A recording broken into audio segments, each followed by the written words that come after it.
Time for the international papers now, where Elena with us as ever.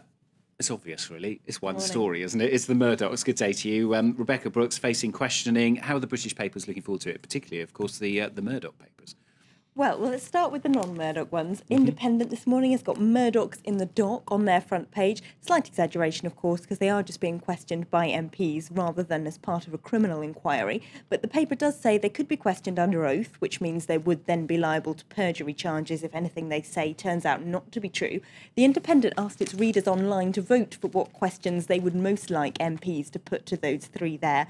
And the top question that came out was, when did Rebekah Brooks find out about this wrongdoing at the News of the World, and how could she possibly not have known? They say she needs to explain also not only about phone hacking, but why she employed private investigators known to have criminal records at the News of the World, and why her newspapers made payments to police, something she admitted way back in 2003. She's also set to face tough questioning about her relationship with David Cameron. It's been revealed by Downing Street just this morning. The paper says that she was a guest at his 44th birthday party recently, so then he's under even more intense pressure to explain why he spent so much time socialising with News International chief executives while his government was considering the company's bid to take over B-Sky B. The Independent also points out that bookmakers in Britain are now giving 6-1 odds on David Cameron himself having to resign over phone hacking.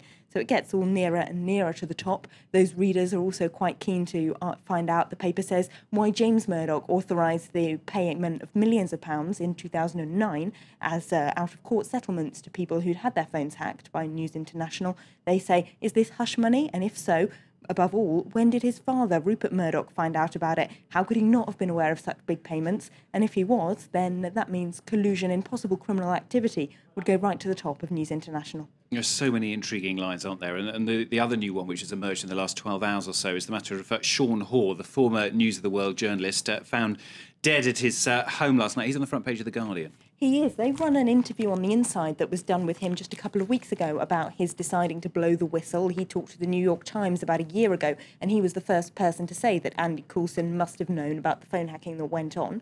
Now, he told The Guardian in this article of a couple of weeks ago that as a show business reporter at News of the World, the paper destroyed his physical health by forcing him to go out partying with celebrities and take cocaine and so on, creating the addiction that most probably has now killed him, although we don't know exactly how he died. He says that by revealing all about hacking, he wanted to lift the lid on an entire newsroom where he says the culture was so intimidating that grown men would regularly break down in tears. And he says there was a culture of arrogance and impunity, and most relevantly to today's questioning, he says no one working at the paper could have been unaware that phone hacking was routine.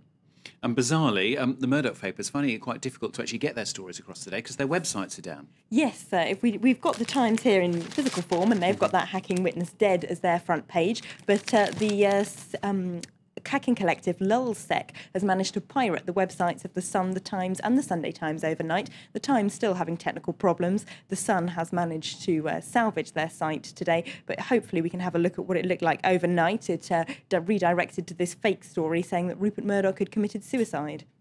OK, incredible. Right, we're going to move on to something completely different. And we're going to look at Egypt, in fact, a story about the Washington Post looking at the US's role in the problems and the protests that they've been having there against the interim government. Yeah, the Washington Post says that the US has earmarked $65 million to boost democracy projects in Egypt, but they're not finding it very straightforward to find out who to give that cash to, because in the political environment there's so many conflicting groups with different demands, and the US is desperate to make up for its error in backing its supposedly stable Mubarak government until the very last minute. So now they're backing ad hoc groups set up by young protesters to do stuff like make TV ads backing free elections, but those groups, lots of them are considered illegal by the interim military government. So now the US government is backing quite extreme left groups that the Egyptian government wants to see banned.